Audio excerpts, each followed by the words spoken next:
Spoiler warning. I'll be talking about the second episode of the second season of Lovelive Superstar in this video. If you haven't seen the episode yet, then I suggest you watch it first and then come back here. Okay? Okay.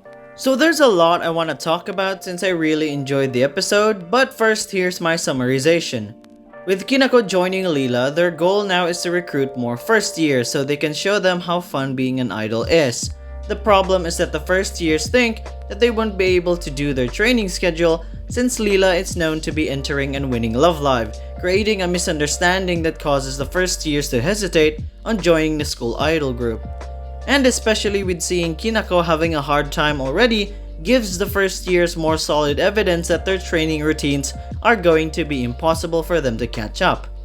They tried to shorten the routine up so the first years would reconsider, but they simply can't help themselves and continue to go back to their old schedule as they are trying to win Love Live and can't lie to themselves that they want this to happen. Meanwhile, Shiki asks a favor to Kinako to invite Mei into becoming a school idol. She invites her out, she disagrees for now, and Mei even encourages Kinako later on, which is very wholesome and sweet. They go back to their regular schedules, and this time, Kinako does her best to grow with them as her senpais are by her side. We see her improve, we see a mysterious girl, and the episode ends there. And that's basically it for my summarization for the second episode. I really liked this episode a lot. I really found it cute how Kinako gets showered by Cuckoo and the others. She just gets overwhelmed by everyone, and once Kanon and Ren arrived at the club room, they begin their practice. And I love how they showed us Kinako struggling with their exercises, their stretches, and even just catching up to them jogging. Like, watching her not matching with the group makes sense since she explains in the episode of how much of a non-athletic person she is. I mean, she falls to the side. I don't know how it happened, but that was pretty cute. And at the same time, she just learned about school idols a few days ago. She doesn't know about the training they have to go through or know about the challenges they have to face. I find it nice how Sumire cheers her up by talking about how Cuckoo was at the start. She was bad at exercising, she had zero stamina. Like everything Kinako is facing now, Cuckoo was the same as her once upon a time. She contradicts Sumire, but she then whispers to her that she's saying those to cheer her up, which was pretty sweet to see.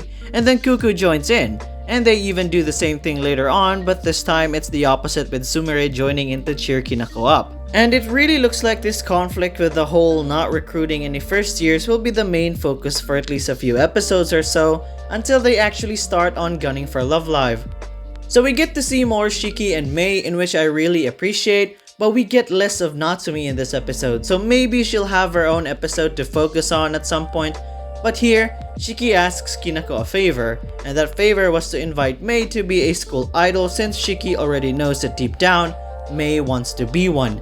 But she doesn't want to bring them down, so she decides to lock away her feelings and just accept it as it is. We have a moment with Kinako and Kanon together, and it was really sweet.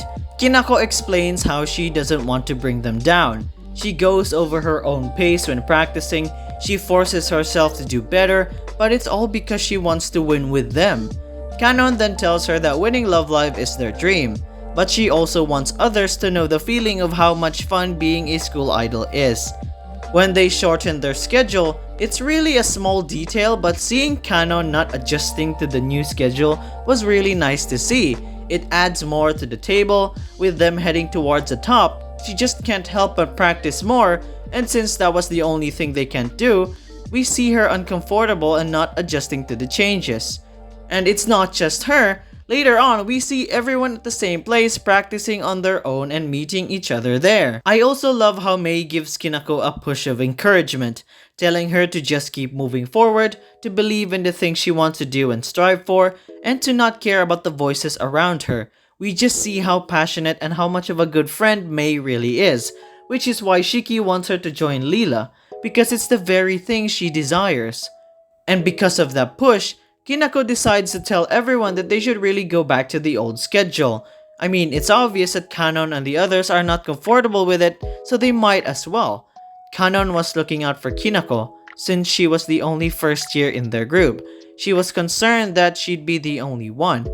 But she asks her if she would try hard even if she is the only one, and she agrees. and even tells Ren that they would be able to reach them as long as they work hard on something they love, as the fun that lies beyond that would become something even greater. And as they did their signature star sign, they make a space for Kinako to join in, and it was so cute, and we get a shot of a rainbow which symbolizes the new beginning for Leela. Afterwards, they go back to their old schedule and we see Kinako slowly improving. And as the ending song starts playing, we see a mysterious girl pass by them and seems to know Kanon or knew her because of Leela. Either way, I am just curious to know who this girl will be. She can't be a surprising member of Leela who'll join later on. I mean, I'd want that because it's like one of the things I want from Love Live to do. Give us a surprise to who would actually join, cause usually they spoil it through the openings, but I digress. She could be someone who would recruit Kanon for something, since Kanon has a beautiful voice and is an idol, so who knows. Or she could be another rival for them or a new member for Sunny Pa. I mean, we are going to see her in the next episode, so hopefully we'll know what role she has in this season.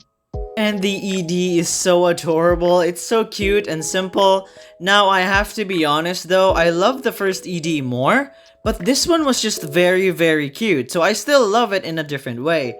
They were all gorgeous in what they were wearing. I love the sequence where they were spoon feeding each other strawberries and Kinako at the end just ate the entire cake. That was just a cute moment to watch.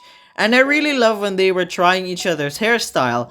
Kanon trying Ren's, Ren trying Natsumi's, Natsumi trying Shiki's, Shiki trying Kuku's, Kuku trying Chisato's, Chisato trying out Sumire's, Sumire trying out Kinako's, Kinako trying out Mei's, and lastly, Mei trying out Kanon's hairstyle.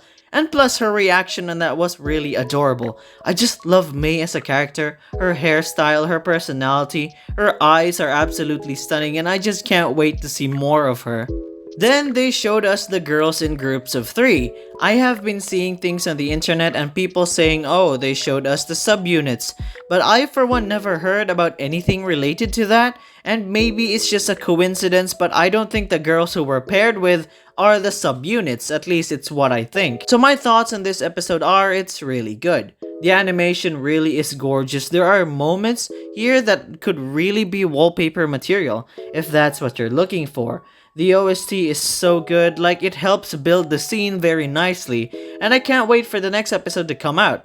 That's all for today, everyone. Please check out my video on the first episode of Love Live Superstar Season 2, or you can check out my Ruby Ice Queendom Episode 4 video. Just click between these two videos and whichever you prefer. Please leave a like and subscribe, and I'll be seeing you guys next time. See ya!